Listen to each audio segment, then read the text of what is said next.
Don't be alarmed. The quasi-shimmering light before you is a trans-dimensional gateway to other worlds, other voices, other thoughts, and other realities. Up feels like down, and down feels like the number 7 on a Wednesday morning. Don't worry. That quivering, blood-boiling sensation under your eyebrows is all a part of the charm. Welcome to the PCC Multiverse. Of the Pop Culture Cosmos and the PCC Multiverse. It's Gerald Glassford coming right back at you here. Truly appreciate you stopping by, checking out what we're doing here with the Pop Culture Cosmos. Cannot thank you enough for being a part of what we do each and every time out. All the great radio stations, all the great listeners, all the great podcast outlets, all the great viewing sites on YouTube.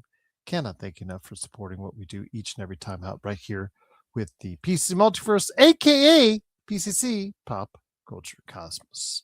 But it wouldn't be a Pop Culture Cosmos, PCC Multiverse, what have you, without a good friend indeed.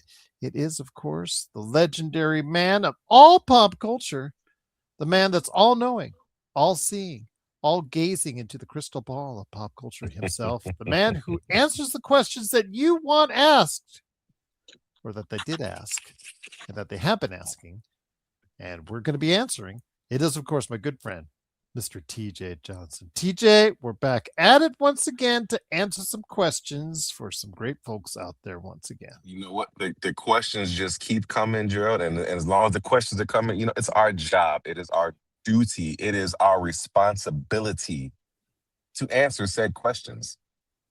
So bring them on. Bring them on.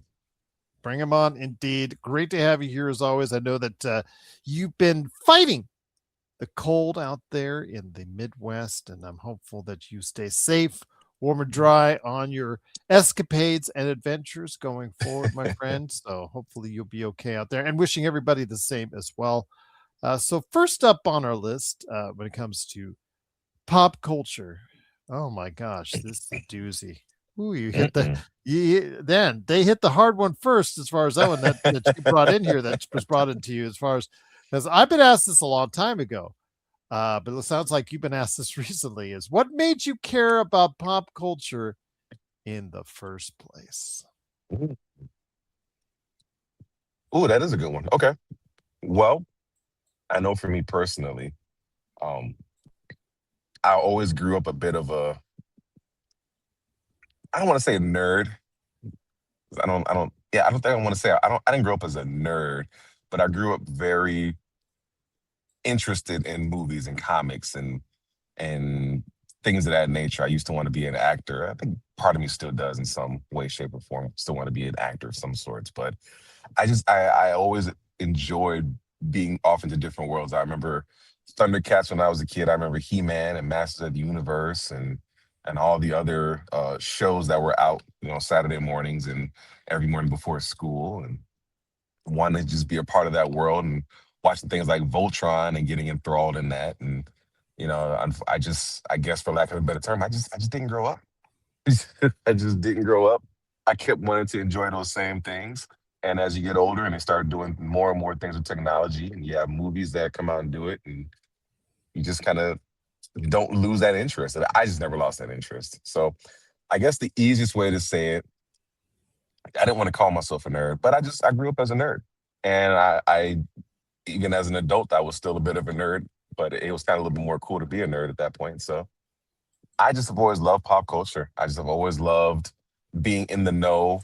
And I think because I like to be in the know and I like to always be able to contribute to conversations, that it's just easier for me to stay in the loop by just completely engrossing myself in it. So I think all selfish reasons.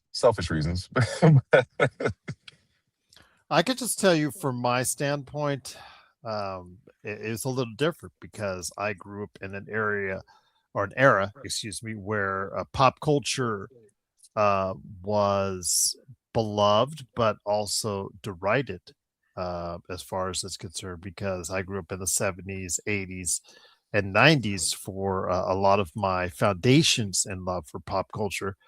I could tell you as a kid, I've said this story on the air on many occasions now, but some of my first thoughts is, goes to the cartoons that I was watching on an everyday basis after going home after school and watching cartoons and all the great cartoons there from Looney Tunes going on up as far as what I saw as a kid, but evolving into the first time I was taken out by my sister's ex-husband at that time in 1980. Was taken out of bed at 11 years old at 3 o'clock in the morning and taken to a theater to wait in line the night for something I didn't realize what was going on. I had seen Star Wars on CBS previously, but I hadn't gotten it yet.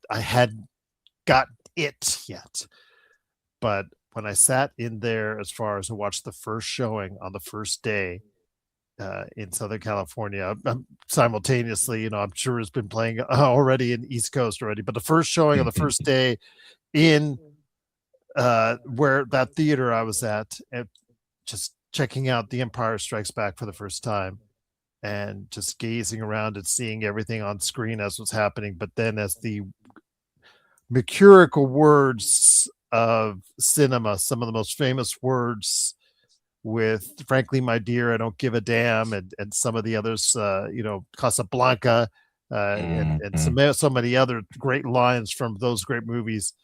I am your father. Once that was said by Darth Vader, and hearing the entire theater screaming and crying and just gasping and hearing shouts of no, you can't, it can't be, just like Mark Hamill was saying on the screen. I looked around, and that's when I got it. That was that was when it. I got it.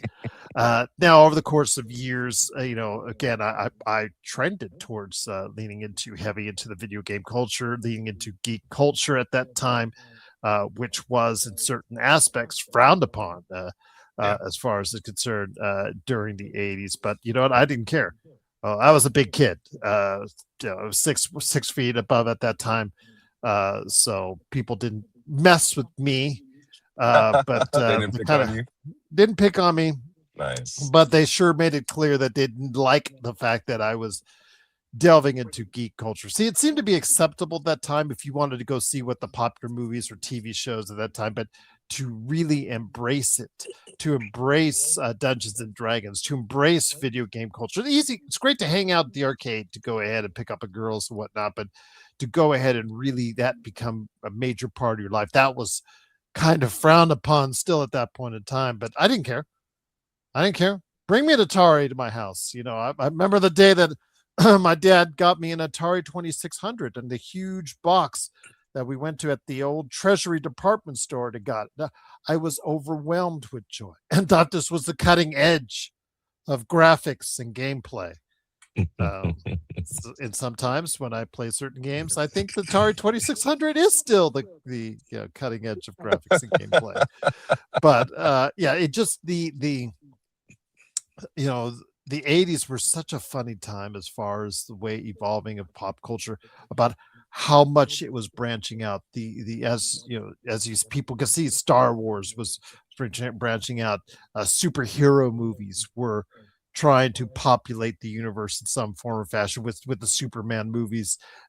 Cartoons, people were latching on, and people my age or right thereabouts often remark about how much they loved Saturday morning cartoons from that era, that they just think is the best thing, because we in older generations think that our time and when we were young was the best generation or best thing ever for what we were seeing and watching. And again, that's the beauty is, as I say, is always in the eye of the beholder. It's up to you if you think it's the best generation. Of more course. Power to you. But it's basically, I could probably say, if you want to pinpoint one point in time, because again, I just thought I was watching cartoons. I just thought I was playing video games. But it was 1980 when I saw a darkened room in a theater, people screaming no and just crying and just really just emotionally invested in what they were seeing as seeing up there on the screen as 11 years old. Bam. That's when pop culture hit me up. That was when it hit me upside the head, my friend. Is that your Is that your what do they call that in Spider-Man? That's I guess your Eureka something moment, event. No, or no, no, something events. Well, what do they call it in Into the Spider-Verse? They call it your I know I'm what you're drawing a talking blank on about. it. Yeah, they called Yeah, it yeah. something. Your canon event. That's it. There's your canon event. Okay, there you That's your go. It's canon canon. event. I mean, I was doing something So already in geek culture, lot, but already, but I didn't invest so much into geek culture. I was still playing sports and doing stuff like that, of course. But it right. was then that it was just like my love for all things pop culture took another level, and I invested more time, maybe not to the best of my interest, but in more, Star Wars, as far as video games, things of that nature as it came out, Raiders of the Lost Ark, things Mm. of that nature as it became the icons of pop culture going forward. So yes, I now look forward onto. I look back on it fondly, and I'm very happy with what took place. But pop culture has been a great influence on my life. You just need to take a look at my office to see that the influences of my life are the Lakers and pop culture, and I try to get both the same kind of love. Ain't mad at that. All right. That was a good question. That's a good question. What's the next what's next on the list? Now this one's a tough one. Actually, I Okay. deal a lot with this when it comes to certain players on the Lakers fast break, but I'll equate this to pop culture. What's the hill you'll always die on? What is the hill that you, as an individual lover of pop culture, what is that hill that you will defend forever and ever on as far as pop culture is concerned? Ooh. Damn it, I really want to go Lakers on this one. But as far as pop culture is concerned, I think I am willing to die on the hill that Andrew Garfield was the best live action Spider-Man. Mm. I have been fighting. I have been fighting. And I wish that he had an opportunity to do a third Spider-Man film, which obviously, now that we have this extended multiverse scenario or whatever, I guess there's always a chance it could happen, even though I know Sam Raimi said that Spider-Man 4 with Tobey Maguire and Kirsten Dunst is officially dead. Like it wouldn't happen. Um, I think Andrew Garfield was probably the best Spider-Man, the best live action Spider-Man that I've seen. I think it seems to be the case with a lot of the second timers, the second Batman. I guess no, because Val No, it Kilmer was wasn't the not a second, Val Kilmer no. wasn't a good Batman. He wasn't Or a George. you're Well, not George Clooney actually was like the fourth Batman that you're talking about was Christian Bale.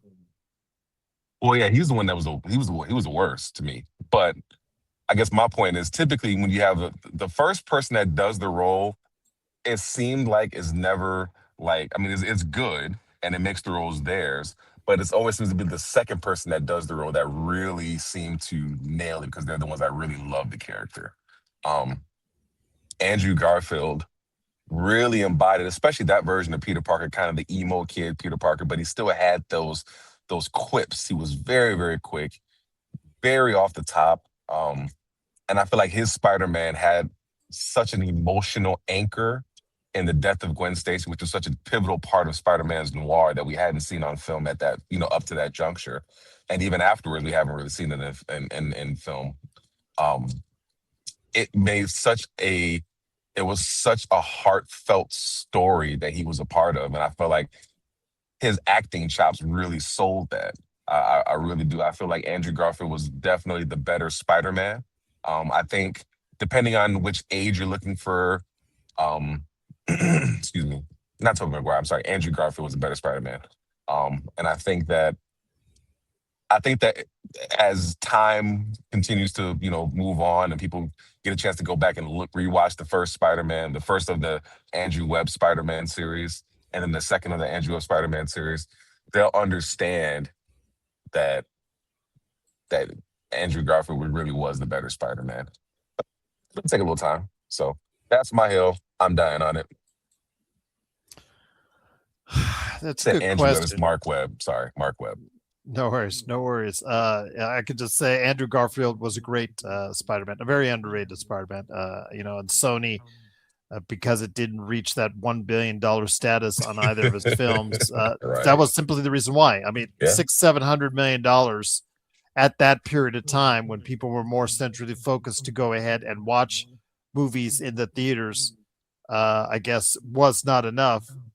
In hindsight, it was a smart move because they changed Spider-Man's and have reaped the financial rewards since then. But one can't help but wonder, but think that maybe if Andrew Garfield had been given those same opportunities with the same kind of writing and the same kind of directing, could he have not been in that same position that others are in today? Yes. Tom Holland. Yes. He would have been an amazing MCU Spider-Man. He really would have. Yeah. He's got the chops, well, man. he kind of is. Delivery. He's got the delivery. He's got the chops. He's got the pizzazz. He's got he's got it, man. It's no offense to Tom Holland. No offense to our first OG Spider-Man, Tobey Maguire. Both of them are amazing Spider-Man in their own right. But Andrew Garfield encompassed every part of being Spider-Man. Every part. Every part. He just nailed it. It's like a synergy. He just nailed it. So good. So good. I mean, he kind of is an MCU Spider-Man in a way. So we'll see if he appears in Secret Wars or Doomsday. But Andrew Garfield, I think, was a very underrated Spider-Man. Indeed, I cannot agree with you more on that. And if anybody has, a challenge to you on that hill, I will go ahead and I will help you defend it as far as Andrew Garfield is concerned. But mine, and I've been on this hill, and you've heard me say this before as far as our rhetoric over the years.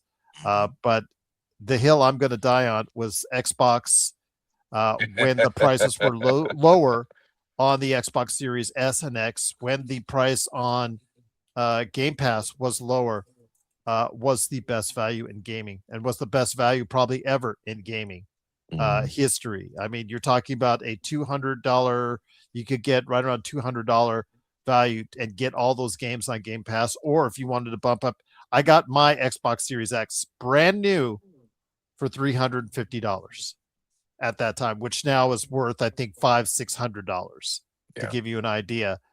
And to tell you, if anybody who says that PlayStation 5 is better or PlayStation 4 or whatnot, PlayStation 4 didn't have Game Pass. Xbox, the previous series, the Xbox One didn't have Game Pass. The Xbox 360, yes, it didn't have Game Pass, but you could argue that if it didn't have the Red Ring of Death, that was the best era ever, and that was the best system ever for gaming. In fact, if we had a series talk about as far as what is the best ever era for any gaming platform ever, you might have to say, outside if you didn't put the Red Ring of Death into it, the Xbox 360 with what it had to offer is the best era ever. And I'll die on that hill there, but I would say the best value ever in gaming history was a little over a year ago, when the prices were still very affordable for both the Xbox Series S, Xbox Series X, and Xbox Game Pass. That was the best ever affordability for in gaming history, and you're not going to get me off that hill on that one. I don't think anybody's going to talk you off that hill, because I've tried to talk you off that hill, and if I can't talk you off the hill, and I'm a pretty convincing speaker, let me just say it off that. If I can't talk you off the hill, it's not going to be talk. It's still the best value. It really is, but it's only if there's a caveat. There is a caveat. It's the best value if you have the time to put into really enjoying reaping all the benefits. If you can really put in the time to reap all the benefits of what the Game Pass Ultimate offers, it's still the best value in gaming. It really is. I know it's more expensive, but it really is still the best value. It really is. It really is. So again, if you ask me what's the best ever era in gaming, I'd say Xbox 360. Just as far as what they had to offer, Xbox Live burgeoning and all that. But if you talk about the best value in gaming, you will never get me off of that period of time. And the thing is, Microsoft did nothing to promote it. Did nothing to promote how good of a comparative value to PlayStation 5 it was. How good of a value it was comparative to Nintendo Switch it was. They just let them roll over and beat them up until they were dead. as a console selling system, and they have no excuse. And I just, for the life of me and for the life of you, we talked about this on a weekly basis. Talked to Josh on a weekly basis about. I still to this day do not understand how that marketing team was not fired many years ago, and it just absolutely just blows my mind. It just, no excuse for it. It was the by far and away. If they had promoted that to the T with all the Microsoft dollars, they would be in a far different place than they would be today. I don't disagree with that. I think that and we talked about it, a couple of years ago. I think I remember this conversation that we had when we were talking about what's going to be next with the Xbox. And I said then that they're really focusing, they're really pushing for this digital age, and that it's not going to be about console sales anymore. It's everything's an Xbox. Yeah, that's what they pushed and said, that everything. Yeah. And boy, that was a mistake. Well, it was a mistake the way that they did it. It was a mistake the way that they did it. It was the way that they marketed it was a mistake. Yes, they wanted to have this idea that the Xbox ecosystem was everywhere and nowhere at the same time. I think the problem with that, and I think we've kind of talked about on a couple of different shows, but I think the problem with that is that they just lost their vision. They didn't know what they wanted to be. And not knowing what they wanted to be, it was very hard for them to solidify a position because they were still trying to figure out the position that they wanted in the first place. Did they want to be a distributor? Did they want to make games? Did they, you know what I mean? Like they didn't know what they wanted. I still think they have a bit of an identity crisis right now. I mean, granted, they're still all in on making consoles and so on and so forth. And there's supposedly a new series or a new Elite controller coming out that's going to have the force feedback and the haptic feedback of the triggers and all that stuff, the way the PlayStation 5's DualShock 5 or whatever. And we were told that a new console would be on the way maybe as early as this year for the 25th anniversary of Xbox. But with the way the RAM prices are right now, when we're hearing, as we're recording this, with rumors of PlayStation 6 being pushed back to 2030, I don't see it either, because of just the fact that AI is destroying the prices of RAM right now, and anything related to needing RAM is suffering as a result. So again,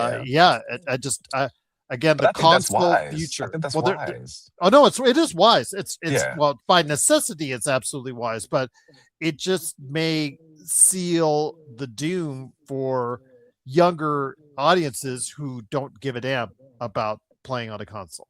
Yeah, for sure. I definitely don't think this is going to help them, but I also understand that we're just starting to really get into the swing of what the Series X and what the PS5 can do. And I say that because obviously it took a lot of people a long time just to get a hold of either one of those two consoles.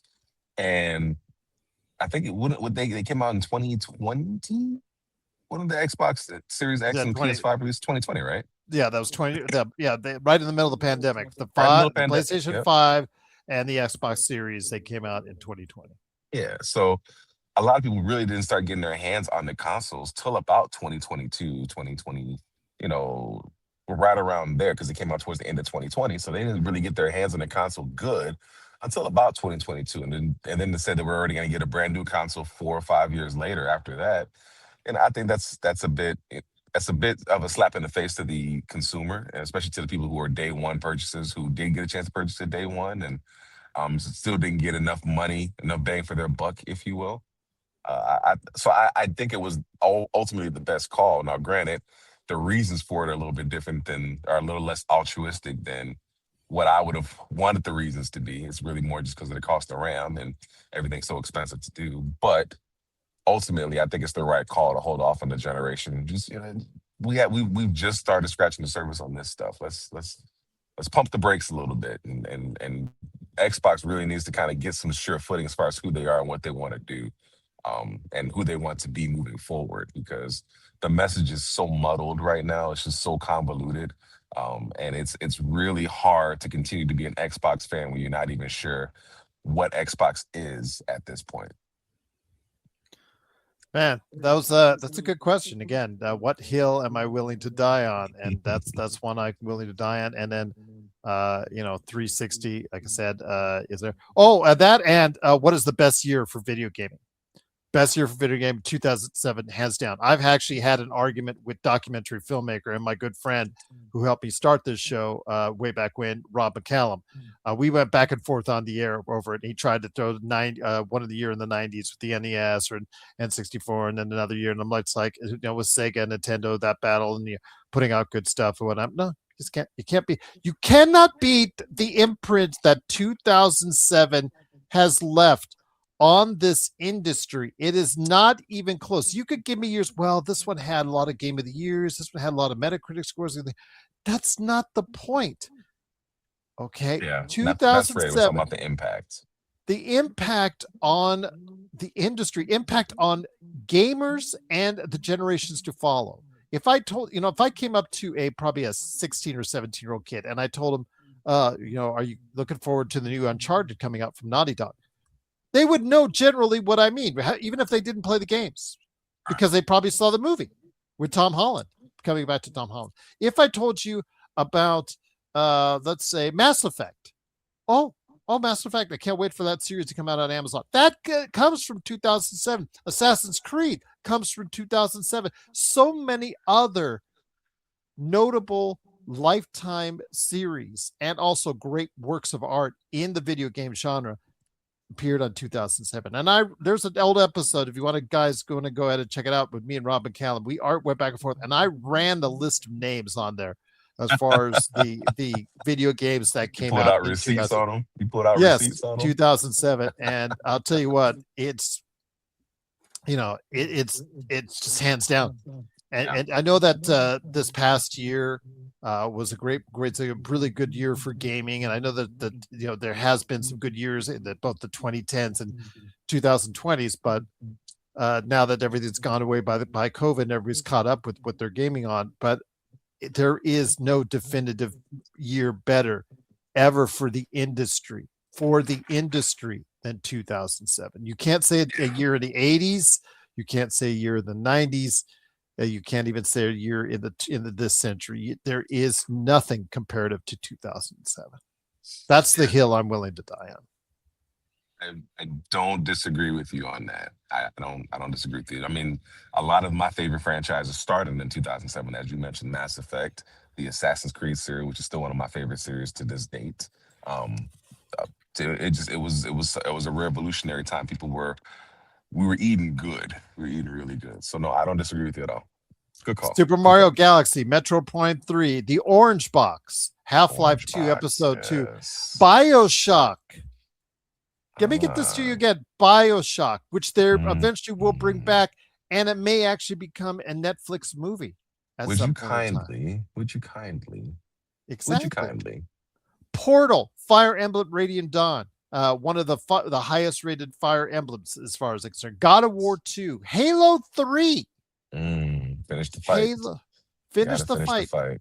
Call of Duty 4, Modern Warfare. It stops right there. You don't need to mention anything past that as far as Call of Duty. I mean, whether you love or hate the Call of Duty franchise, you cannot you got to believe that years and years of Call of Duties have a thank you to Call of Duty 4 Modern Warfare. For sure. Whether you love it or hate it, you can't understate the importance of Call of Duty 4 Modern Warfare. You can't understate it. I remember playing it for the first time and lost my mind. Yeah, exactly. That story, it is by far and away the best Call of Duty campaign ever. And all gillied up. It's just absolutely one of the greatest levels of all time. So nerve-wracking. Yes, it was. Yes. Yes, it was. Rock Band, Skate, just absolutely these names. Lego Star Wars, The Complete Saga, The Witcher, Stalker, Shadow of Chernobyl. Those all came out in 2007, and it just absolutely, again, the list goes on. Bangers Crisis, bangers Crisis, after bangers. Command and Conquer 3. Yeah, just so The Darkness. Nobody remembers The Darkness, but I remember The Darkness. I remember The Darkness. That was good. Yeah. It just, again, there's just so many great games, so many of which left an imprint on this industry. Didn't Metal Gear Solid 4, Guns of the Patriot, come out in 2000? Was it 2007? Let me check. Metal Gear Solid 4. I will check for you right now. It was right around there. Against the Patriots. It's 2006. No, 2008. I'm sorry, 2008. 2008. I knew it was right in that ballpark, right in that wheelhouse. Well, we were eating good 06, 07, and 08. We were eating really good. Really good. 06, 06 has a lot to brag about themselves with Oblivion, Gears of War, etc. And as you mentioned with MGS4, 2008 has a lot of good stuff as well. That period of time, mid to late 2000s was crucial for gaming. But like you said, the Rock Band, the Guitar Heroes, the Metal Gears, the Halo, it was crucial. That generation of gaming by far was definitely the most influential, the most impactful. I don't disagree with that. I don't disagree with that one iota. I don't disagree at all. And PlayStation 3 was still much higher at that point in time than the Xbox 360. They were just thinking about, lowering the price. They were just starting to worry about lowering the price and whatnot, coming out with lesser expensive models. But Xbox 360, if it weren't for the red ring of death, I would say it was just completely from start to finish the best era in gaming right there. But again, it is what it is. That's the hill I'm willing to die on all three of those counts. So there you go. I'm with that. I'm with it. Once again, it is, of course, the great one himself, TJ Johnson, along with me, Gerald Glassford. Want to thank you so much for watching this. You truly appreciate it. Another one of the questions. It's your questions answered. And if you want your questions answered, either leave the comment below or hit us up, popculturecosmos@yahoo.com, and just put in the, as far as the subject, please answer my pop culture question, and we'll be glad to do so indeed. But of course, we've talked about some of the good stuff that we will die on a hill for. What about the stuff that you would just like jump off, run away, and just find your way out as fast as can? Because what franchise has disappointed you? What pop culture franchise that you love so much took a turn for the worst for you personally? Oh man, that's not fair. Both of them, I mean, between Marvel and DC, both of them took a turn for the worst. But I think what really took a turn for the worst, franchise-wise, or just pop culture, was just the movies in general. And I hate to say it's COVID's fault, but it really is COVID's fault. COVID taught us that everything does not need to be seen in a theater. Every movie does not need to come out in the theater. Every movie doesn't need to be seen in the theater. Of course, we've always had direct to DVD films or direct to streaming films. Like, that's not a new concept. But I think what is a new concept is this idea that even these big theatrical releases sometimes just don't warrant a theatrical release. There's no reason to go see this certain movie in the theater because I can do better at home. And so I think the biggest down has been movies just in general. And it's sad because that used to be something that was just a really, really fun thing to do, get the family together, go to the movies. But it's also, there's so many different things you can blame. You can blame COVID, you can blame the rising cost of doing anything, the rising cost of breathing, the rising cost of just living. You're avoiding the question, sir. What franchise? Not talking about, what type of media. What franchise, what IP has disappointed you the most personally? It could be video games, movies, books, TV shows. What doesn't matter. You video games too? What franchise? The Mass Effect. The Mass Effect. Mass Effect. Okay. Mass Effect. I think so. The problem is that the promise of Mass Effect, the promise of that game, that series, they delivered and then they didn't, right? Because the whole premise of that series was that it was supposed to be your story, right? It was supposed to be your story told your way. And it was a revolutionary thing at the time that it remembered everything that you did from the first game and had direct impact on things that happened in the second and third game and so on and so forth. So it accomplished that goal. And I think the further that we get away from the release of Mass Effect 3 and the further that we get away from the hype that went behind it, the hype that went into finishing that story, to borrow a line from Halo 3. Once we get further and further away from it, we'll be able to really appreciate what it did and the story that it did tell and how ambitious it was at the time. And that they probably really weren't able to stick the landing. But it's so hard when you're invested so much. I mean, as you mentioned, the Mass Effect series came out in 2007, and then we didn't get the chance to finish the fight until what was that, 2013? I want to say 2013 is when Mass Effect 3 came out. I 2013, thought it 14, was something like that. 2011, but let me check just to make Okay. sure. So somewhere in the early to mid 2010s, right? 2012. 2012. Okay. We're in the middle. Wasn't too far off. So the point is, you grew up with the series, and the series really means something to you. It really meant something to a lot of people. It really meant something. It still means a lot to me. So to see how far BioWare has fallen with this franchise, to see how far from the heights of its popularity that it is currently, it's just very, very disappointing, especially when you want them to continue to make more. I want them to continue to build upon the Mass Effect series.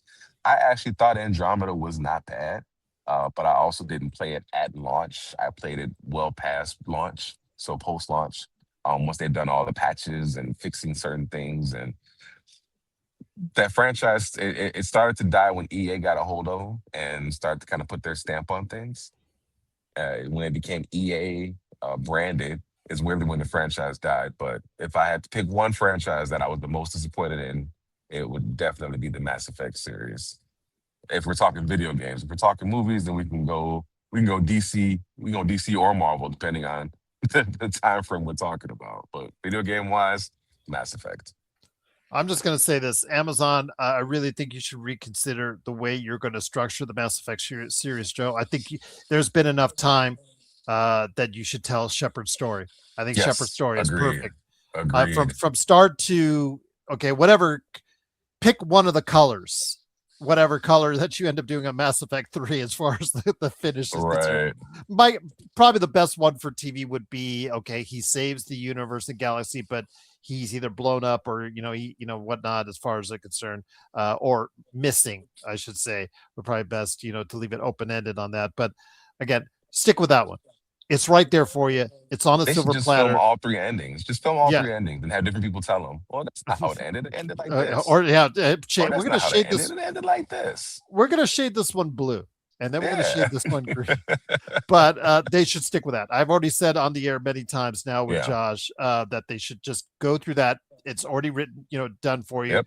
Just make it for television, make it for series, 2 seasons each, 2 seasons for 1, 2 seasons for 2, 2 seasons for 3. You could make the male Shepard the lead so you don't piss as many people off. Femme Shep, you could give her own as a sister, twin sister, and you give her if it is a success, and if it's going 6 seasons, it's going to be a success. You would make her own series as a side series, her own adventures. Once she established herself as a character, and you still have room to do the prequels, which are there's at least 2 of the books in the Mass Effect series that are really, really good books that you could make a really good scene with Anderson, as far as Captain Anderson, and as far as a prequel series goes. So that, again, it's there for you. It's on a silver platter. You do not have to deviate much from the norm, and it is now 14 years since the end of Mass Effect 3. It's okay to go into that. And again, do it note by note. If HBO was lauded for doing The Last of Us note by note in that first season, then you can certainly do that with Mass Effect. And I'll just leave it at that. But getting back to the franchise that you said disappointing on, I did play Mass Effect Andromeda in that first days when it was really messed up. In fact, I wrote an article that you can find on popculturecosmos.wordpress.com that was just so critical of it as far as the state it was in, and it really destroyed the franchise. It hurt the franchise for a long time to come. Although I should say, I still wear a jacket I got for $5 on clearance at GameStop to this day, and I said thank you for that. But I'm looking forward to seeing when you and I are 90, when the new Mass Effect comes out. I'm looking forward to that as far as the video game is concerned. So I can't blame you there on that has disappointed you most personally. I would say hands down, it could be the shirt I'm wearing as far as Star Wars, but there's just enough Star Wars content that keeps me invigorated for the longest time, from the prequels through the Last Skywalker. I could have, and through the first few series of Disney Plus, I could have easily told you that the most disappointing franchise that I have been through was Star Wars. Because I told you earlier how much I love the original trilogy. The prequels are, how shall I say? Oh, coarse and rough, and just like the sand in Hayden Christensen's poor acting. And I'll just leave it at that there. And then you got into the next trilogy and the Solo movie, which just they were just copy and paste and just got worse and got worse and got worse. And some of the worst with Rian Johnson, had his hands on it. And then the last one with Last Skywalker, which was just abysmal. I can't even watch it. I can't even watch it right now. If you paid me, I could, but that's the only way you do it. Yeah. But then Andor came along. And I've said on this show, it saved it for me. Because I said Andor is the best Star Wars since The Empire Strikes Back. Yeah. And it's not even close. That's the problem. It's not even close. The fact that you had decades worth of crummy Star Wars that I had to sit through year after year in theater after theater, and then on TV watching again, and the Book of Slobofet, and I say Slobofet because it was so slow on there. Just some really bad stuff. Mandalorian, it's had it was good at start, and then it had its ups and downs.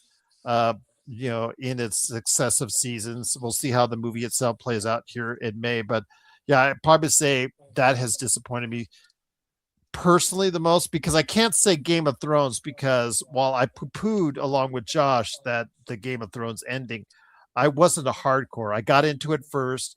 I got off the boat at second, and during the middle of it, and then I finally got back in the last 2 or 3 seasons because I thought it was going to be a banger, and then I just realized what was banging. So as far as it's concerned, it wasn't the show, that's for sure. So I think, and then it's funny because I was actually, as you were talking about Star Wars, I was thinking Game of Thrones, and the reason that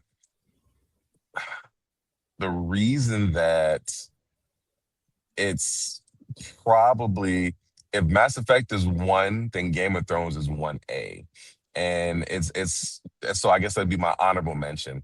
I think the way that the property has been handled has left such a distaste in my mouth. And when I say the property, let me be very, very specific. The way George R.R. Martin is handling the Song of Ice and Fire, the series of books that Game of Thrones was based upon, and his whole laissez-faire attitude about finishing these books and getting to the end with these characters and these stories that we've grown to love and that we've come to, hunger for more. And the only person that has a true ending is very focused on doing other things instead of finishing the damn books that he's been writing for the last 14, 15, 16, 17, 18, 19, 20 years. So I think that kind of started it. The way HBO ultimately handled those last few seasons was just very, very disheartening. And when I say HBO, I know that it really wasn't HBO's fault. It was the directors. It was Dave, and it was the Benioff. It was Dave and the whatever the heck their names are. It was those guys who ultimately were like, we're kind of just done with it, and they wanted to move forward. And obviously the actors wanted to move forward. But this is why I would die. This is another hill that I would die on. It is okay to recast actors, recast people if they don't want to continue doing it. It's okay. It's okay. I don't understand why we have to put people in 5, 6, 7, 8 year, 9-year contracts. That's 9 years of their life that they have to do this one character. Put them on a contract, let them do the character. If they don't want to continue doing it, then don't let them do it. It's okay to be recast. It's okay to recast the character. We can't expect these actors and actresses to keep playing these same roles for 10, 12 years. Look at something like, unless, you talk about Chris Evans or Hugh Jackman playing Wolverine. We can do that until they're 90.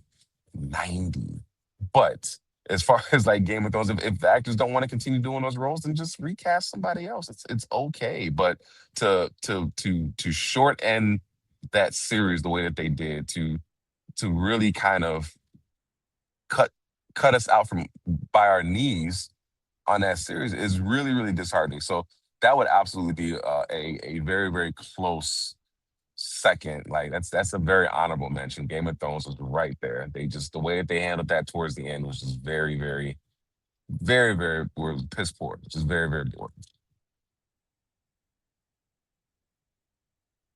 I agree with you, my friend, on that one. And I would have, again, if you'd have heard that show, or if you can, guys, you can check it out in the archives. As far as the reaction, mine was just disappointment. Josh was angry because he had bought in. He was one of those that was with it from start to end, and yeah, we were just I couldn't believe it. Not happy.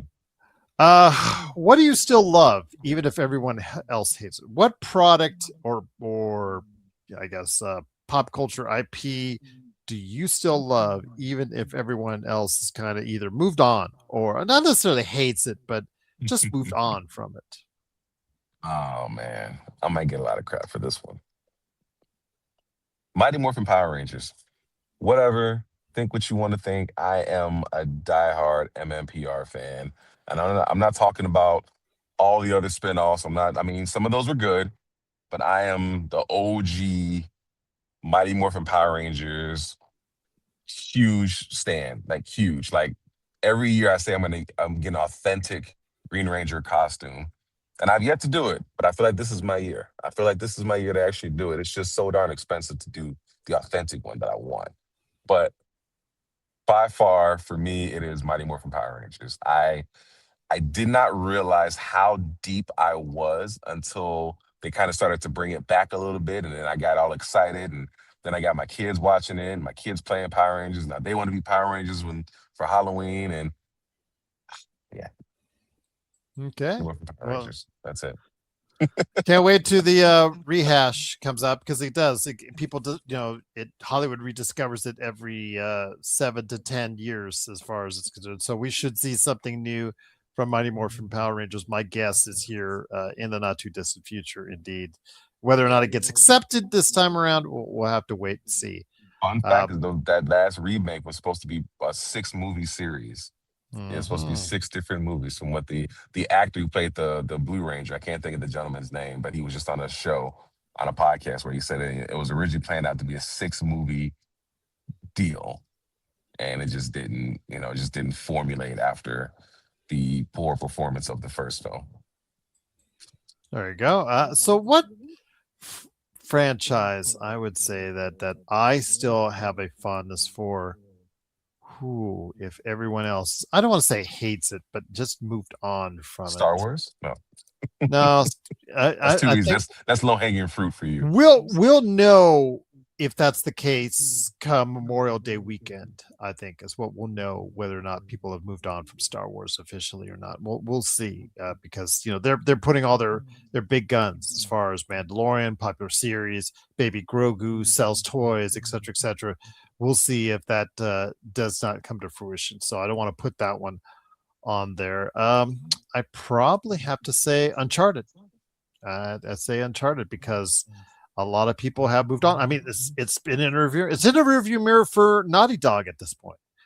So I know Uncharted 4 still a very solid game, but I think it was maybe 4 hours, 3 to 5 hours too long for the playing experience, because you kept running around that dang island for so long. Okay, I've looped this island 4 times. Can I go ahead and finish the game now, please?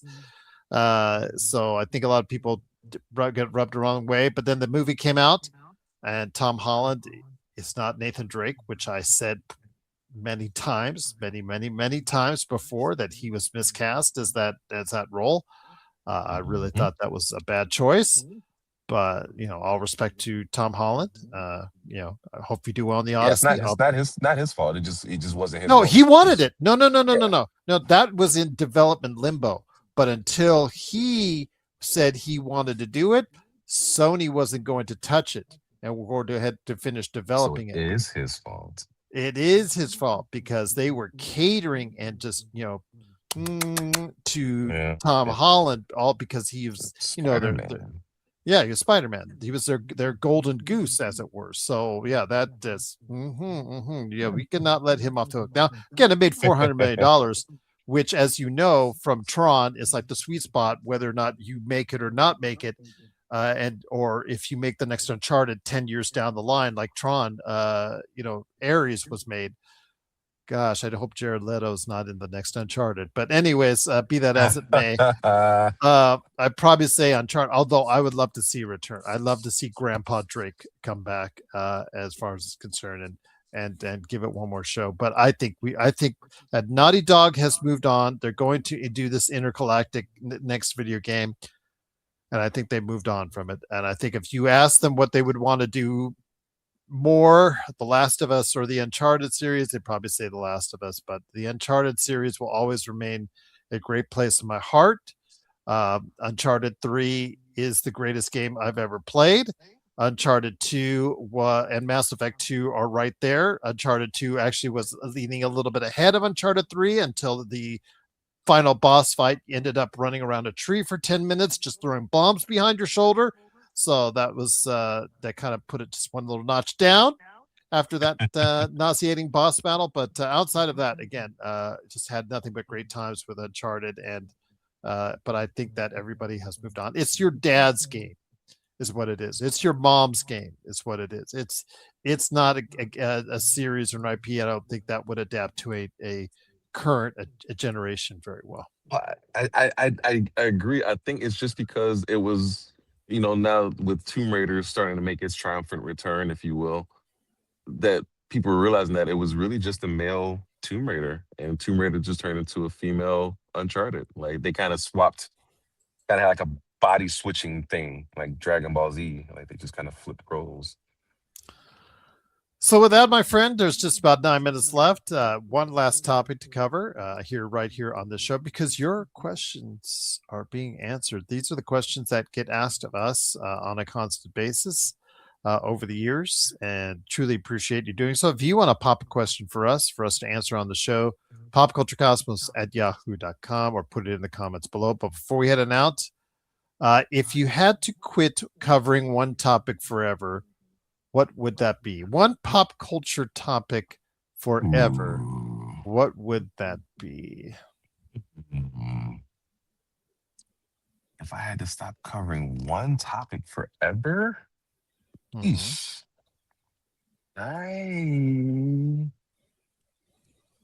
don't know. I don't know. I mean, it's kind of like we talked about. Pop culture is so ingrained in our DNA at this point. What would I stop covering?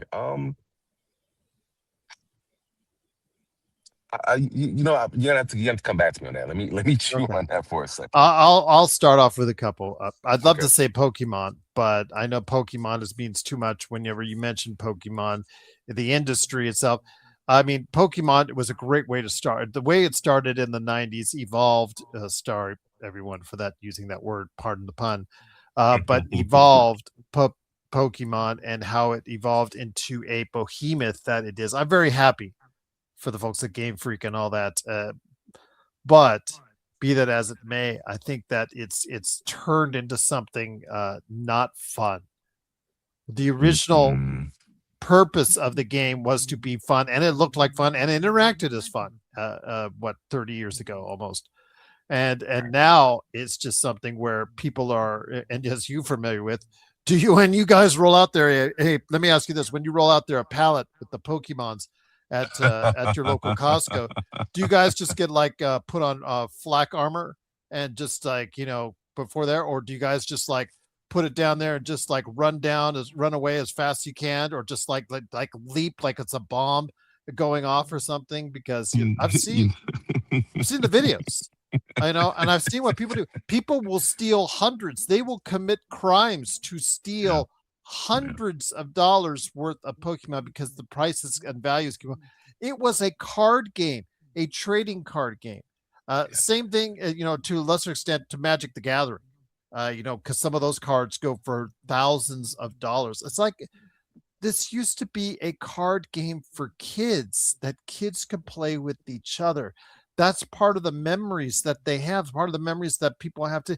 Now it's just about how they can all buy and sell. And I know my girls always kid me about my love for watching others buy and resell and all that stuff as far as the pop culture collectibles and all that. But to see Pokemon where it's gone now, it's very disappointing to see. And it's just it's lost its specialness on why Pokemon was such a great IP to have. Yeah, I think that's a fair thing to say. It's just become such a it's become a chore to cover. I can see how that could be it.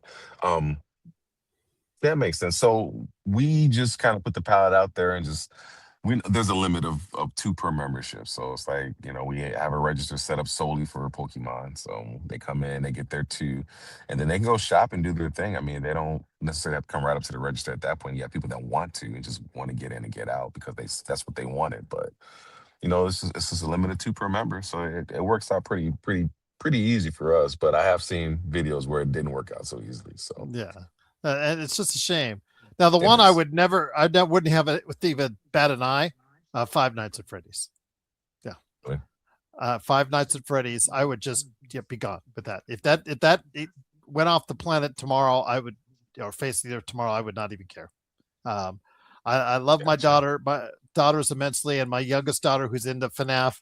But when even she comes out of the theater for the last one we went to, and said how bad it was, I just said, you know what? I think we're done. But we're going to see it again. The next one, FNAF 3 and FNAF 4. We already started seeing how this road is going to be taken down, and it keeps making money. So there you go. But no matter how bad these FNAF movies are or games are, because they're really bad to play too. I'm sorry. I'm going to be out there and be quite honest with these. FNAF games Five Nights at Freddy's games are just not fun to play, and they're not fun to experience. And I don't know. Again, it's a generational thing. And I get that, and I'm the older generation that doesn't get it. So again, FNAF is probably something. If I could, I would just love to stop covering tomorrow. But again, the next FNAF movie that's going to come out in 2 years, or actually a year from now, because it made a lot. So next year we're going to be covering again right here at the Pop Culture Cosmos. I think for me it's Friday the 13th. Okay. I'm over. I'm over it. It's it's time to just let sleeping dogs lie. Oh, It's it won't. okay. It won't. They'll reboot it. I know they No, will. they'll reboot it. I know they No. will. It's Hollywood. It's what they do. Halloween reboot. And they've already rebooted it. They'll reboot it again. Again, they will just keep rebooting stuff because it's so much cheaper to reboot something that's already in the coffers, that's already in the archives, that's already in the files, as opposed to try and bring a new original concept to life. And it just seems so much easier. It's lazy, but it's just the reality that is Hollywood. And again, just it's not a question of when, it's not a question of if, it's a question of when. That's all I say on Friday 13th. Fair enough. Well, my friend, I think we fairly answered those questions as best we can. Again, I've been asked a lot, and you've asked a lot as far as out there because of what we do and what we've talked about here on the show for years now. But my friend, it's been a great time answering, again, the questions in pop culture. Looking forward to our next conversation in pop culture, whenever that may be. But any last thoughts, my friend, before we head on out? Hey, I love the answer. I love the feedback from the listener. This is the fun part of and not that all of our job is fun, right? Being able to talk about pop culture is fun. But what's fun is the interactivity, being able to have conversations with people and make those personal connections. Because for us being podcasters and not really being around each other when we do the podcast or in the vicinity of each other, it's a very interconnected experience, and being able to have that interactivity with our viewers or our listeners is a whole lot of fun. So I truly appreciate listeners, and I appreciate people who come up and just want to have conversations about pop culture and want to have conversations, because it's fun. It's we need more togetherness. We need more things that can bring us together and bring us to a commonality in the world. So I'm all for it, man. So funny because decades ago, and I started this conversation with saying how divisive at times in certain areas, certain years, pop culture and being a pop culture fanatic or following pop culture was so divisive.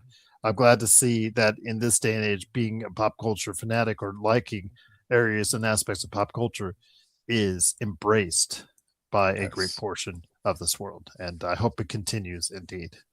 So for TJ Johnson, this is Gerald Glassford. It's another beautiful day in paradise right here in the PCC Multiverse or the Pop Culture Cosmos. We thank you for listening. And here's hoping you have yourself a great